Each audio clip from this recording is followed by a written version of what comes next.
And you can just look at us while you're doing this. So, go ahead. Or were we starting? Okay. Talk about where you were born and your childhood, pretty much. Well, I was born in the 26th of February 1928 in Williams, Arizona. And there was 11 of us, 6 sisters and 5 brothers, 5 of us. And I'm a twin brother. I have a twin brother by the name of Raúl. He was also with me in the service. And while in Williams, Arizona, um, what I used to do is sell newspapers to make money, clean sidewalks, the roofs, and pile up wood from the people they wanted to hire. They used to pay us about 5 cents for a load of wood that we would stack on the yard or in the woodshed. And that's where when I first started going to school in Williams, Arizona, we lived way down on South San Francisco, right there by the Northern Arizona University. We used to walk to school from there all the way about, a good 4 miles, 5 miles to the high school and back and forth. In order to get home in time to eat and go back to school, we had to run and walk. And during the winter, when the snow was about 3 feet, 3.5, 4 feet deep in those days, we did all that too. And in our summer vacation there in Williams, that's what we did. We go and look for work by, like I said, cleaning snow mostly, to make money, a little money to help my parents, who we were very poor. My mother and father were born in Mexico. And I believe my mother came to the United States when she was 3 years old, and my dad was about 5 years old when he came over with a lady going to Los Angeles, California, and he stayed in Williams, Arizona, where he met my mother. And of course, in those days, there was a lot of prejudice. We couldn't ride buses. They didn't have no buses. And only up in town, only the white people could, and us, the Mexican colored people, we all had, we had to walk. The colored people were separated, and they had a school where they went to school. We didn't have any transportation. Everybody just walked.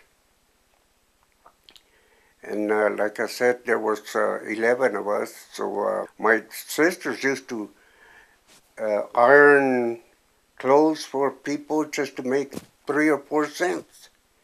And what little money we used to make, we used to put in the bank, and we used to get a certificate for.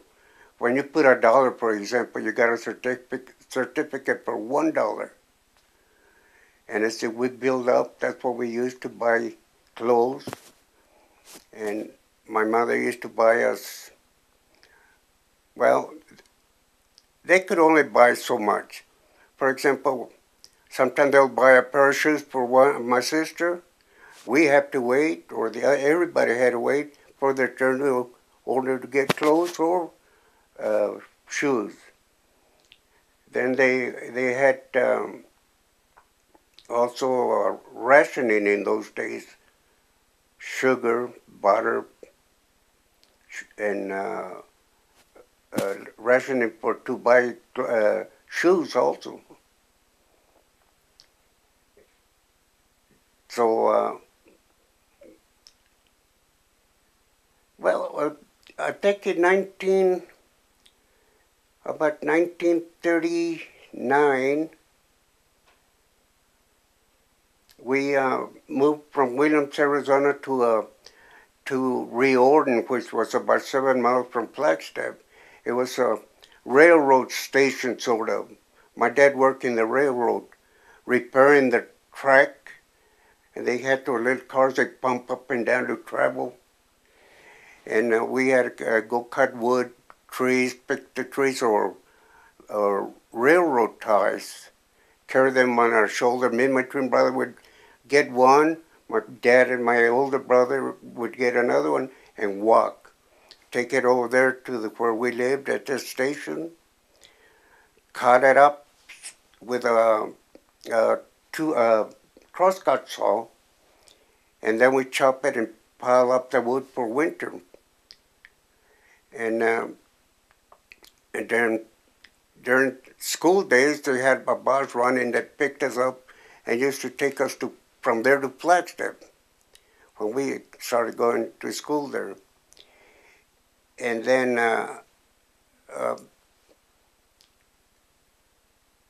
during my school days in Flagstaff, we had to, if you were in sports, you had to stay after school. You couldn't go home because the bus had already left.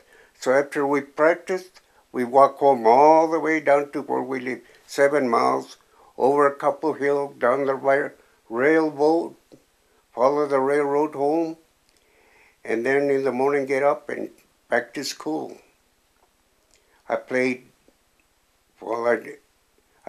basketball and football while in school, high school.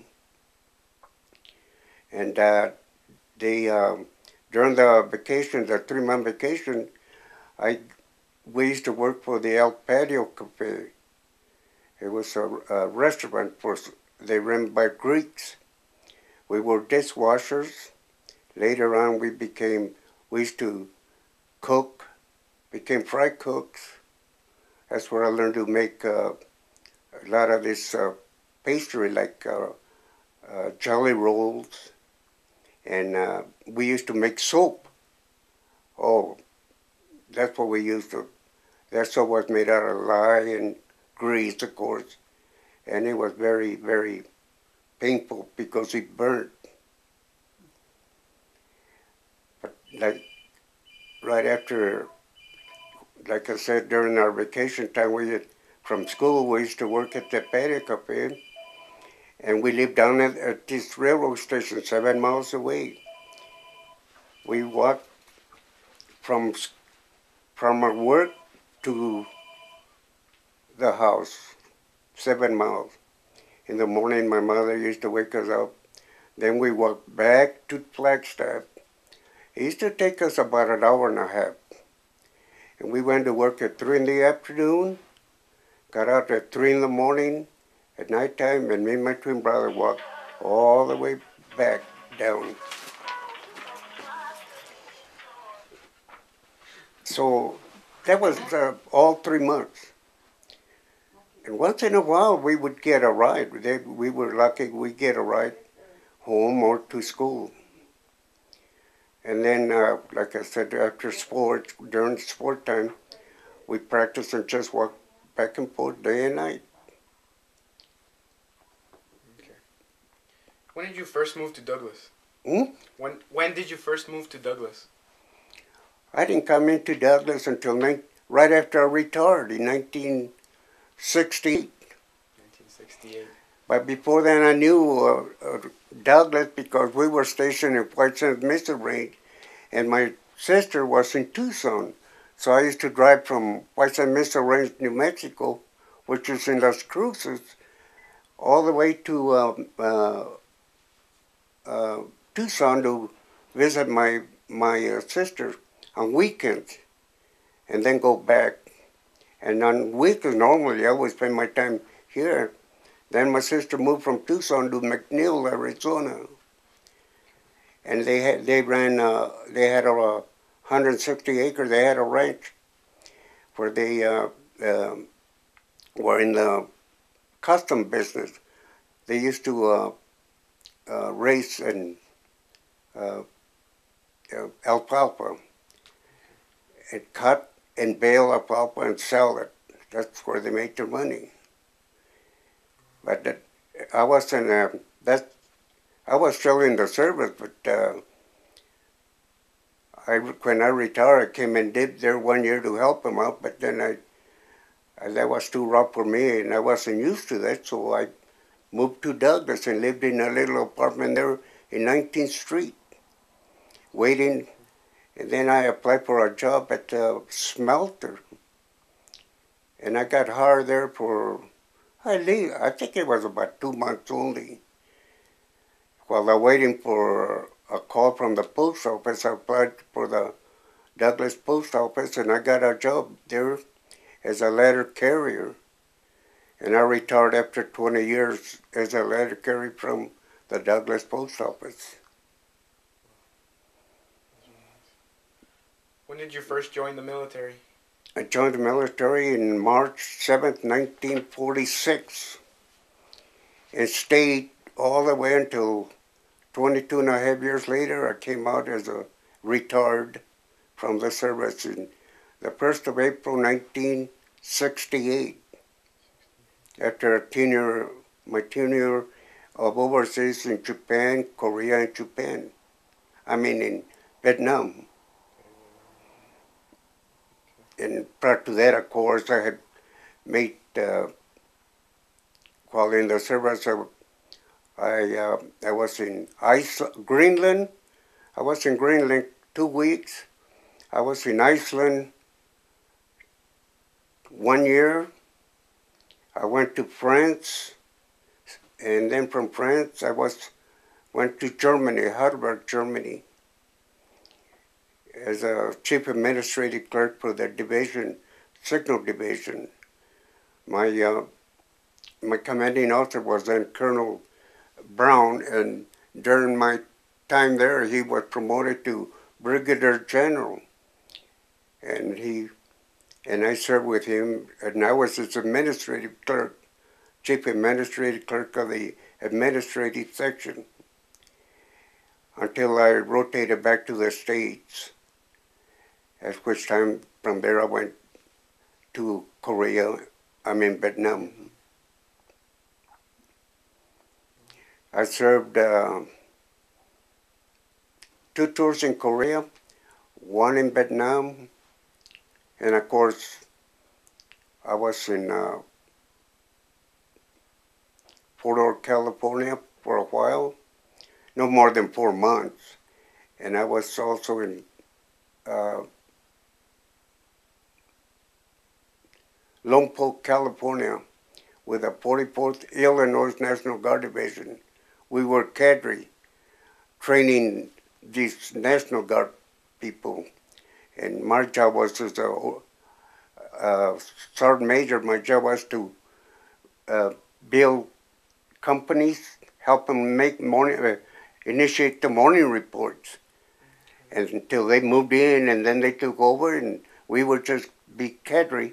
And I used to go inspect their books, their morning reports and all that. And I worked for I was assigned to DeVardy artillery while in White Sands Mesa Range before we went overseas at that time.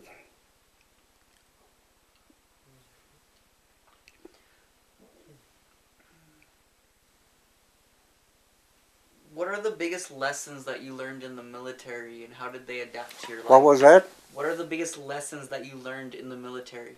What I learned in the military? Yeah. The biggest thing was discipline, of course, and learn to respect, just like I respected my parents.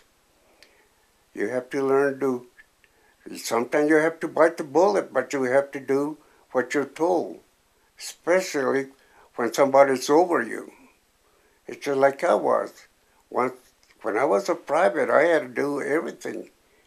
And once you get up in rank, then they will in turn show respect because of your position. That's the main thing. And And how did serving in the war change you? Well, for one thing, you change a lot, especially when you lose some friends. I went overseas with some friends and they never came back. There were some a lot of friends that I made over there. Some were there, never came back. Others, like me, were lucky and we made it back. That's why I started working with children and youth while I was in the service, and also after I retired, I started working with children and youth to help them. Okay. Also the flashbacks. Okay. No. Well, maybe you can edit it. So we're just gonna figure out how to do it later on.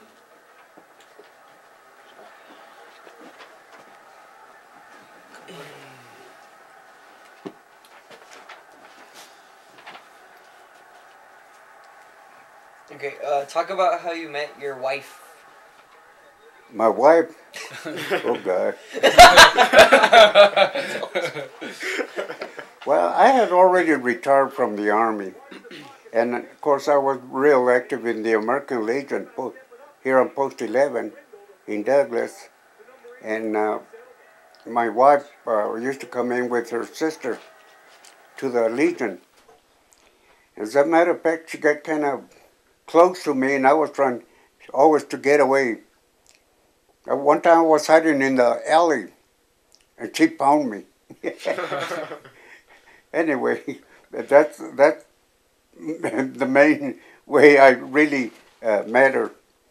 So then from there on, we started going out, and of course, I had to go home to the house and ask permission. Yeah. I had to have permission from her father and her mother. And none of this other, like nowadays, it's different. And then when we went up, for example, I'd take her to a dance, who was behind us chaperoning? Old Dad and Mom, her parents. And we used to normally go to the, at that time, the BFW and the what was the name of that club? Club Alba. That's when the big dances were, and her dad and mother used to come there, and I sit there, and they would sit next to us, but we could talk freely. But then, of course, when you ask for a dance, or somebody wanted to dance with my wife, for example, they have to get my permission. And of course, I looked at them, her parents, and they nodded that, okay. So eventually we got married. I had to get married in Las Vegas because I didn't have a baptismal certificate. And my uncles tried to get one for me and all that, and so we went over to Las Vegas, got married, came back, and I found my sister had all the copies of the baptismal for all the family.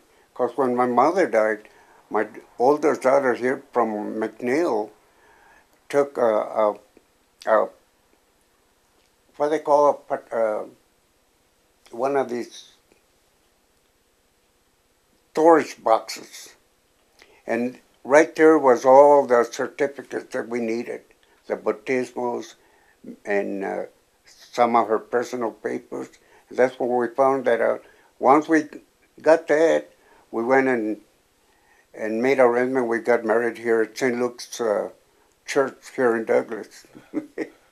and of course, the ones that were my friend Beto Ibarra and Maggie Ibarra were my padrinos. We worked together. We were both letter carriers here in Douglas. Anyway, we went one afternoon to St. Luke's. We got married, signed a certificate. That was it. We went out for dinner and had a ball. And And then children. Talk about your children. Huh? Talk about your children. My who? Your children, your kids. I don't have any. My children. Well, really after we got married, about 9 months later, my daughter Felicia was born, and of course I remember when we lived at the Coronado Course I was looking for a house. I lived at Coronado Course, and at one time what I used to do, she had a dog.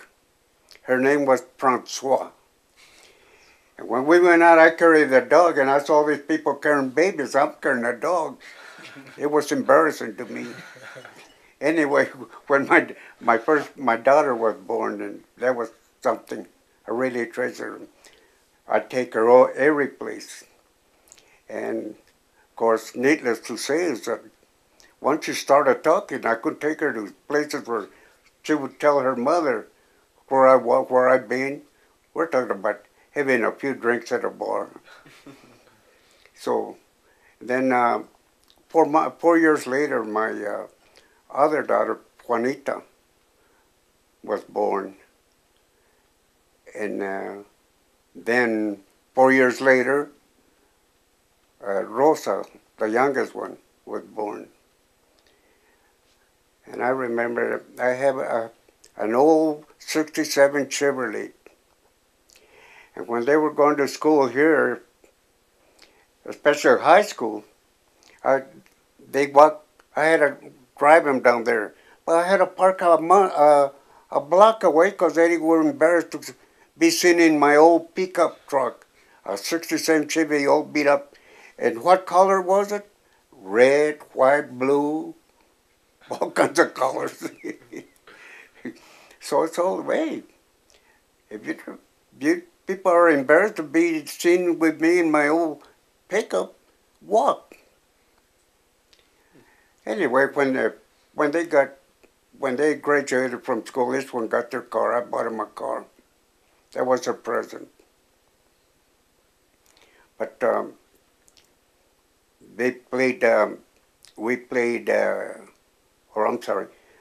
while they were in school, all three of them were pitchers, softball pitchers. They played softball. They played basketball, softball, volleyball. But mainly, they were good softball players. Felicia, the oldest one, played in Tucson, in Barry's team in Tucson with some of the U of A players. They even went to Alabama and she pitched their championship game and beat them 1-0. When she came back, she was interviewed by one of the radio stations here about that game. And of course, Juanita was also a softball pitcher, and she, even to this day, she still is playing with these local teams in Sierra Vista. and then Felicia, same thing. Rosa is the same thing. But it was a problem. We had my two daughters. One would be playing someplace in Prescott, for example. The other one would be playing New Mexico. So my wife would have to go with one of them. I go to the other one, wherever it was, and that was where we really had problems. And then when the third one started going, it was something else. But they were all good sports. They still are. Of course, they went out to graduate from high school, and all of them went to college, got their degrees, and one of them became a nurse. The other one is working. Juanita is working there in Sierra Vista as the executive director of the St. Mary's Rehabilitation for Children. The little one, Rosa, the youngest one, is in Mesa. She also works with rehabilitation children, working with kids. And Felicitas is a clinical leader there in the ER in UMC's, University Medical Center. And I think she already started going for her master's degree. And she loves to be that nurse. She's good. She trained a lot of them. When she graduated from nurses training in Scottsdale, I went over there and pinned her nurse's pin on. Then from there she went to UMC and started various things. First you have to go to like St. Joseph Hospital and here and there. Train first about babies and go through the whole process.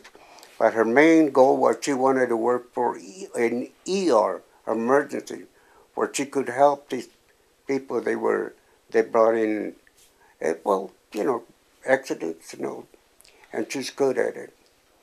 She became a leader of a field, but she wanted to be strictly working as clinical.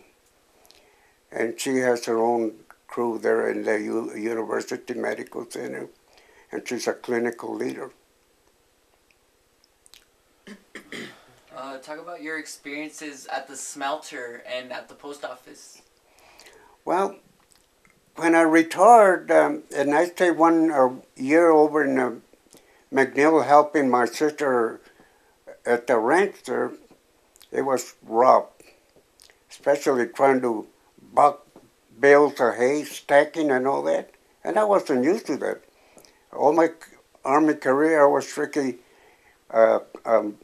the administrative NCO. In Iceland, I was the chief administrative clerk for the Joint Command. Iceland was Army, Air Force, and Navy. It was run by an Air Force general. In Europe, in France first. I was the chief administrative clerk for the Relay Center and the first sergeant of the Unit 2. When I was operations sergeant, sergeant major, and all that. So when I went down to help my sister after I retired, it got bad. Rough for me. So I moved to Douglas, to a little old apartment on 19th Street. And then I wanted to work, and I put in for a job. So they hired me at the smelter. Oh, it was rough there. Cleaning that acid that you breathe, it's rough. It's bad on your lungs too, and all that. So I left it. We were temporary hires, so it only lasted for about 2 months. But before then, I got hired. I put in for a job there at the Douglas post office, and they hired me, and I became a Douglas letter carrier. And I retired from Douglas letter carrier after 20 years. So I'm retired of the United States Army and also from the Douglas post office. Tell them about the man that you found on 10th Street.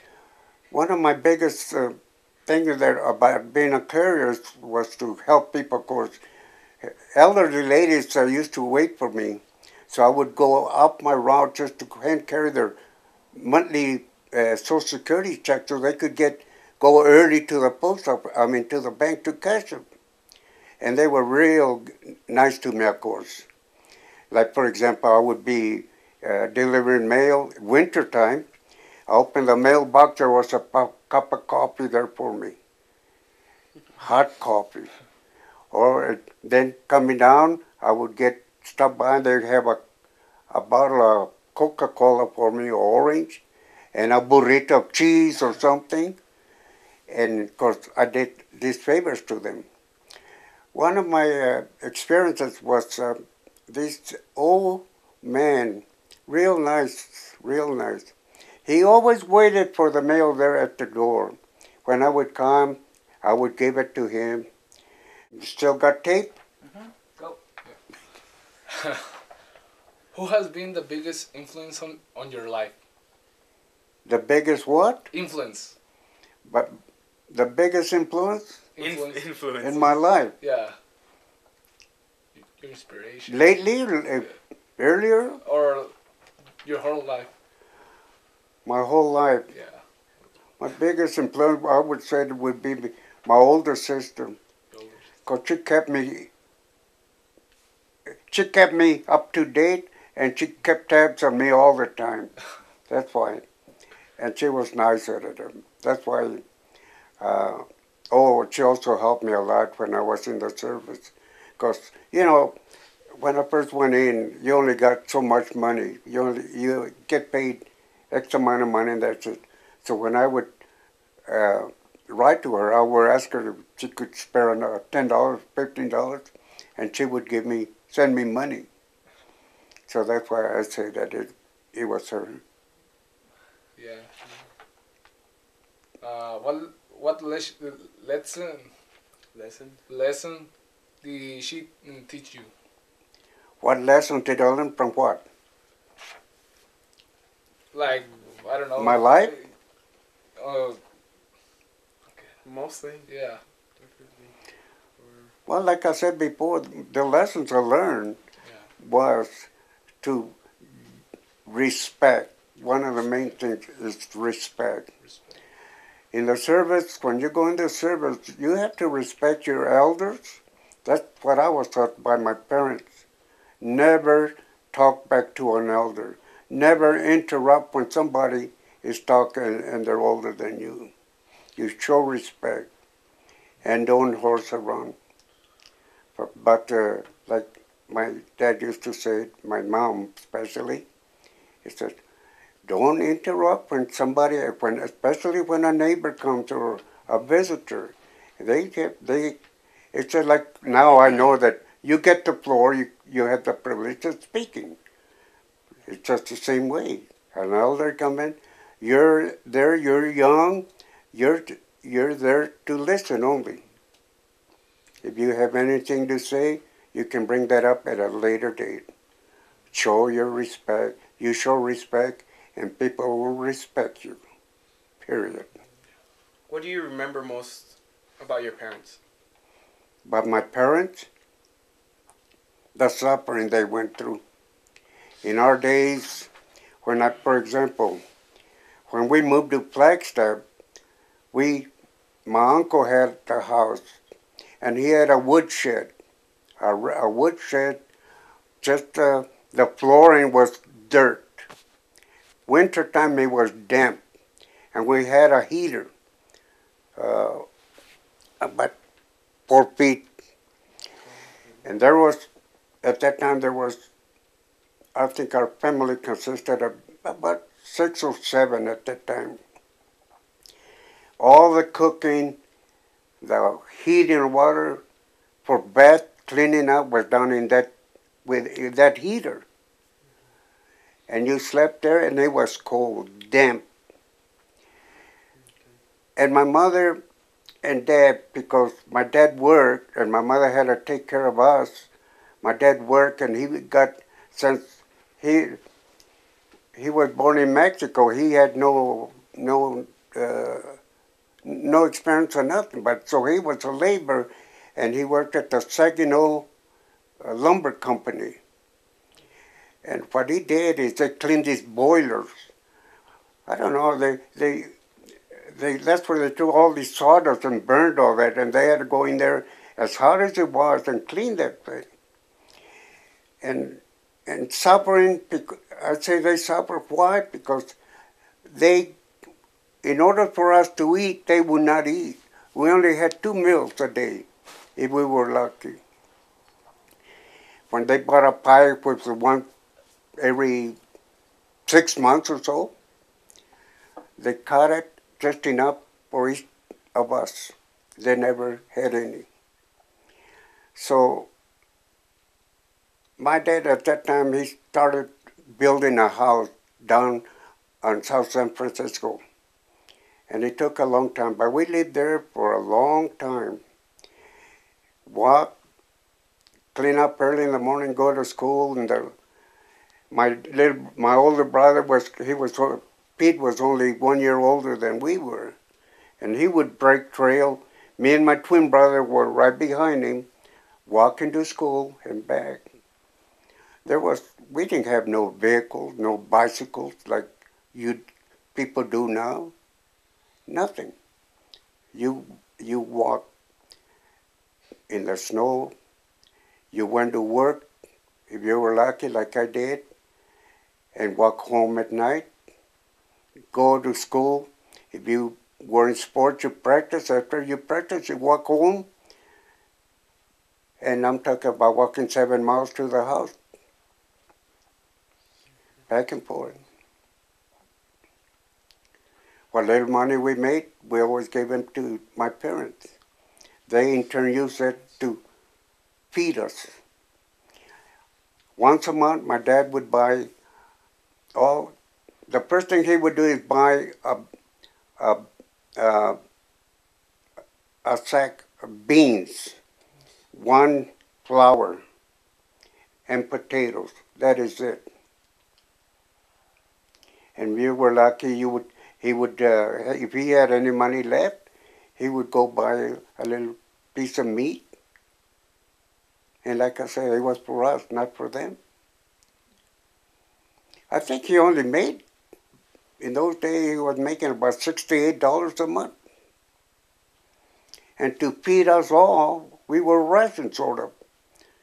We didn't have gloves. As gloves, we used our socks. We made money how? By shoveling, cleaning snow, piling wood, sweeping the roofs on the roofs, the snow from the roofs. Reminds me kind of like Korea, the snow there. Or when I was in Camp Hill, up there in Leadville, Colorado, 150 miles from Colorado Springs. I was a mill instructor. I was in the 611 Field Pack Battalion. I taught how to throw loads on a mill, how to tie double diamond, single diamond basket hitch, and you had to break your own riding mill. It's just like a cowboy. And it was signal. You throw those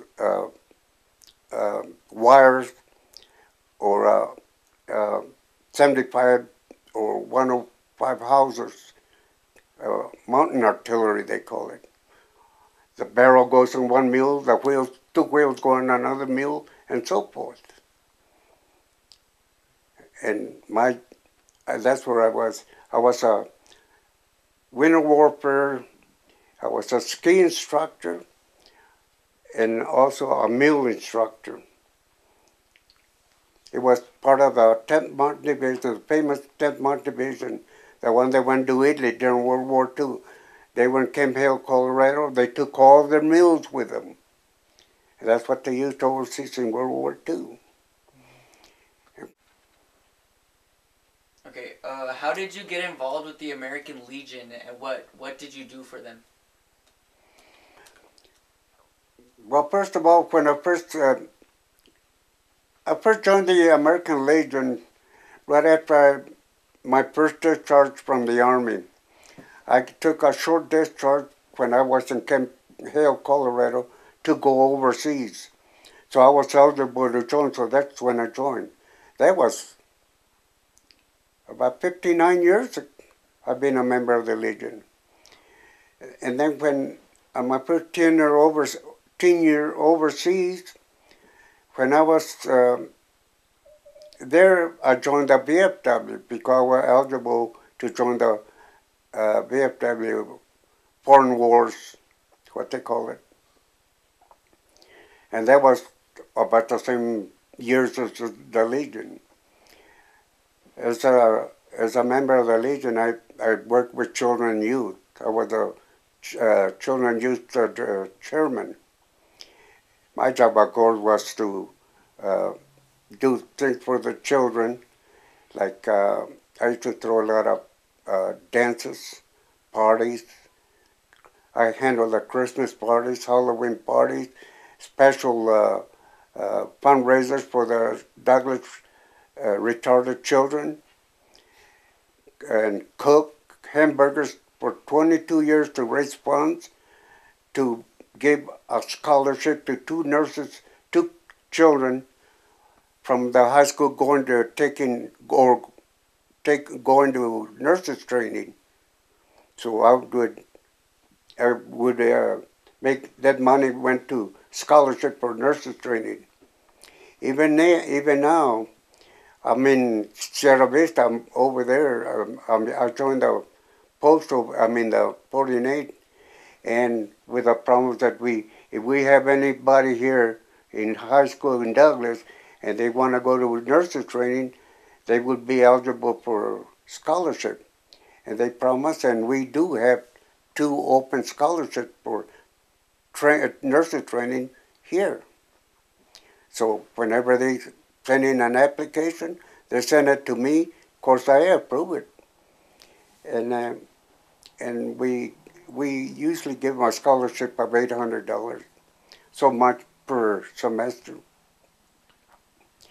And children, youth, and during my time there as children youth with all these, I became director. I was a children youth chairman for the post here and for the District 3. Then I became the children chairman for the Department of Arizona. And I had to throw programs, and I want a lot of recognition. And I went to Denver. I went to Denver to accept. What are you proudest of in your life? What am I are you what? proudest? What are you most proud of? Of your life. Most proud of my life Yeah. is working with the kids, doing to help their children. That was one of my primary goals. As a matter of fact, because of the work that we did with children, with the children helping kids. This started actually in Korea. Mm-hmm. No, I'm sorry, in Vietnam. There were children up there that were scrounging in garbage cans, something to eat. I would go to the PX and buy them popcorn. I would buy a lot of canned food, and I would go to the mess hall and get whatever they had left. I would get that and give them to these kids. And they used to live on the sidewalk. All they had to cover the sidewalk a piece of cardboard. That's what started me in children and youth. When I was in Japan, for example, I wrote my sister, and she sent me some popcorn. Those popcorn used to send me popcorn, and also the popcorn maker. And I used to do that and give them to the children all over there in Japan, in Nagoya, Japan. And in Vietnam, like I said, over there, that's what I used to do. I used to go to PX, and sometimes I even buy pants and give them to their mothers. And the kids, I would give them food. I would scrounge from the mess halls, from the army mess hall, wherever I could. And the mess sergeant would give me all the food that was left. It's good. A lot of big pieces of ham, for example, steak, bread, and whatever there was, and I would give it to all the children. And when I came to the state, I started my children youth program. And in Flagstaff, when I used to go on leave from the army, we used to go and work with the kids up there. That's why when we retired from the army, me and my twin brother, he was in Phoenix, I was here. They made us life members of the PFW post 1709 in Flagstaff because of the work we did with the children. and we got a life membership from them, from that post, from Flagstaff. How would you like to be remembered in your life? How would you like to be remembered? I would just like to be remembered as one that I love to help children, especially my own kid, my grandson. I help my grandson in baseball, softball, my kids, basketball. As a matter of fact, when I was in the Army, I used to pitch baseball, hardball. And I also played softball. I was a catcher. We won the championship. I got a picture of the championship trophy that they gave us, the whole team. And I was a catcher and also played shortstop, but mostly catch.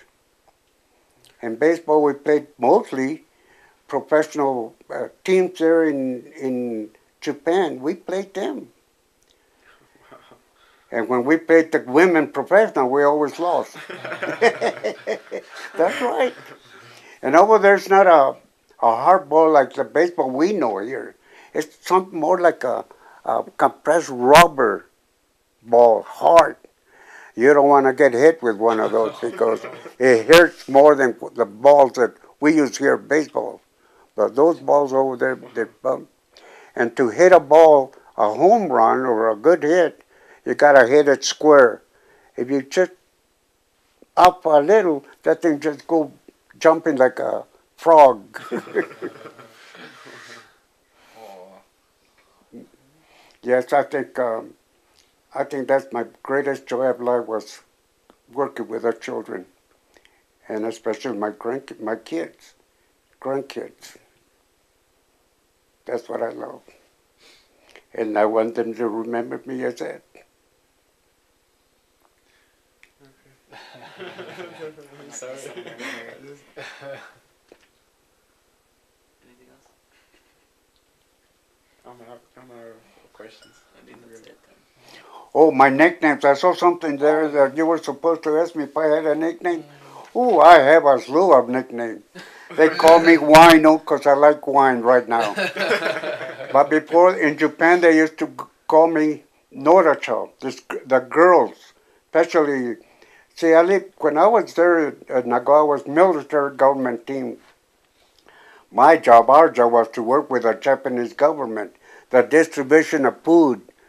I used to go inspect factories, to make sure they were doing they used to get allocations of wheat, for example, so many metric tons, and I would do the releases for the military government team, because I was in economics then.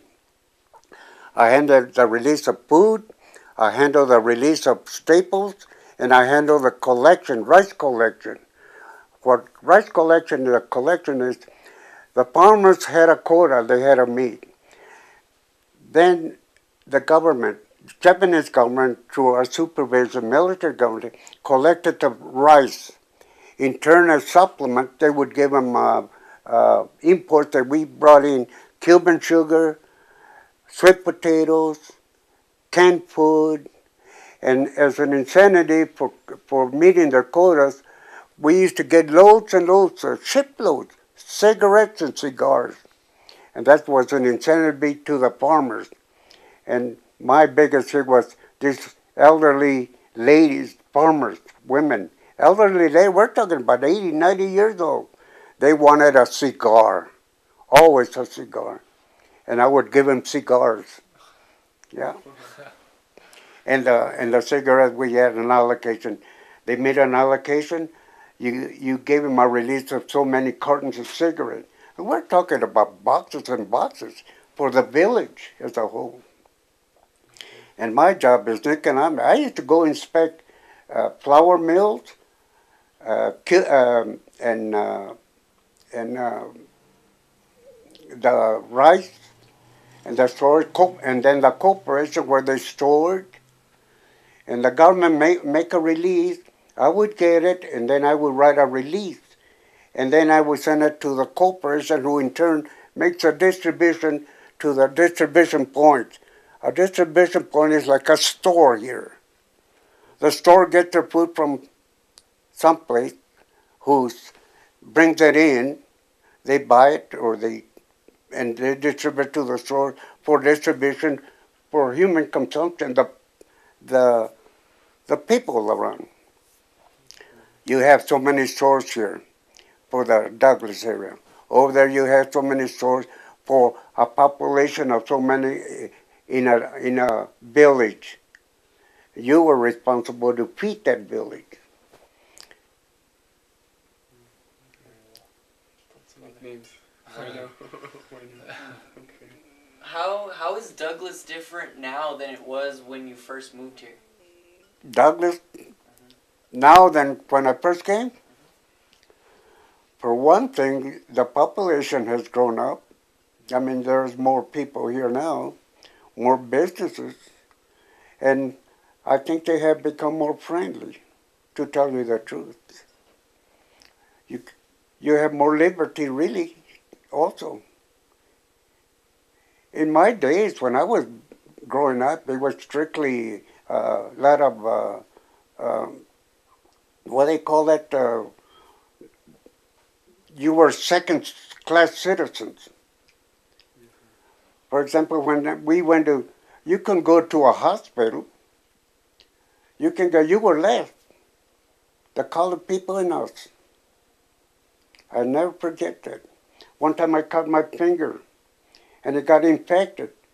And this nurse came and stuck her fingernail, opened it up, and it got infected worse. They took me to the hospital, and I waited and waited. Everybody came and left, and I was still there. Finally, I just went home. My mother took me home. She got mad. And an elderly lady, I'll never forget her name was Juanita. She was about 93 years old. And she put some medication locally from weeds. And that's the way I got that's the way they cured me. And when we went in, we couldn't go to our doctor. We didn't have money to buy pills or nothing. We had herbs. It's like mint for stomach aches, that red stuff that make for tea for your stomach ache. And there's another one that grows there by the river. They name it poleo. It's a herb that cures about everything. And that is something that I will never forget. Discrimination from the start to the last. Even when I went into the army, we had discrimination. As an example, when I was in Japan, I was attached to the 25th Infantry Regiment, a division, 25th Division. It was all color, and they were good, and they really were friendly. They taught me how to drill, really.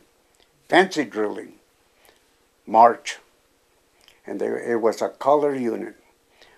And when they went to Korea, they did pretty good, and then when they integrated, they broke that regiment and spread everybody out, and that's how they got integrated. But up to then, there was discrimination. Oh, you still find discrimination now, don't get me wrong. There still is. Not like it was.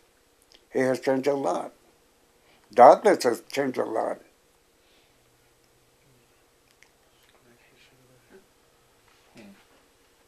Anything else? We got a lot. Oh, my nickname, notice them? They used to go, they meant butterfly. Beautiful butterfly. When I was going overseas on a troop ship, we had Japanese nieces from Hawaii, from Alaska, from all the states. And they were CID or CIC agents. They taught me how to talk Japanese. That's where I started to learn Japanese. I used to talk pretty good Japanese. So when I was in Japan, I didn't need no interpreter. Yeah, and that's where I learned how to use that adding machine, habakas, the Japanese, yeah. I learned it. going overseas from them. I used to spend my time with them because they taught me a lot. I was interested in learning, especially the language. And I had a lot of nieces in my unit. Were real good friends. I used to communicate for a long time with some. They were out of the service living in Hawaii. One of my best friends and nieces lives in Hawaii. Been years and years I haven't heard or nothing from him.